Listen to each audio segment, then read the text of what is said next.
The ICC ruled that South Africa's failure to arrest President Bashir was an act of non-compliance, and yet they did not refer South Africa to the United Nations Security Council or the Assembly of States Parties. What do you make of this ruling? Well, they gave reasons for both decisions. With regard to the Security Council, they, with some justification, said, really, in my word, it's a waste of time, because the Security Council doesn't do anything. There were 6 other referrals, if my memory serves me correctly, to the Security Council, and absolutely no action taken at all. So I don't blame the judges for making this, for putting this on the table. I think the Security Council has a lot to be ashamed of, particularly as the al-Bashir arrest warrants arose directly from a referral from the Security Council. If they're not concerned about their own resolutions, what point is there? With regard to the non-referral to the ASP, again they gave reasons, and I think it was a political reasoning that South Africa is engaging with the court in debating the legal issues. I assume South Africa will go further and take the ruling on appeal. But they said that it wasn't conducive to further compliance by South Africa and involvement by South Africa to refer it to the ASP.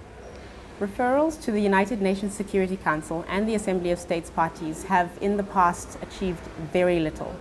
What alternative sanctions can there be for states who fail to comply with the ICC? Well, you know, there's very little, because it's politics. The law stops with the decision. But referrals to the ASP and Security Council are the only weapons in the armory of the ICC judges. They've got no way of enforcing any orders they make. They're entirely dependent on governmental support. So this is the political reality, and one simply has to accept it and live with it. We know that law does not function in a vacuum and that the politics need to be considered. Do you think that ICC judges can and indeed should consider the political implications of their judgments? It's a very difficult question, and I don't think one can generalize it. Judges should apply the law. That's what they're employed and expected to do. But having said that, I don't believe that any intelligent judge is so divorced from reality that she or he doesn't know what the effect of the judgment may or may not be.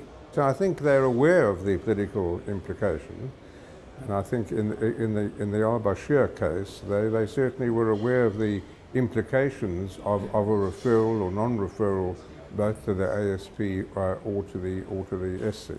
Is the biggest challenge to the ICC not its perceived failure to deliver justice, but the interference of politics with the court?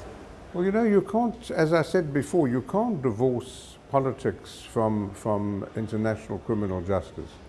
I've been teaching international criminal justice for over a decade, and I think I tell my students in every single class, if you don't understand the politics of international criminal justice, you simply don't understand international criminal justice. One wise man said that if there's a problem without a solution, it's not a problem, it's a fact.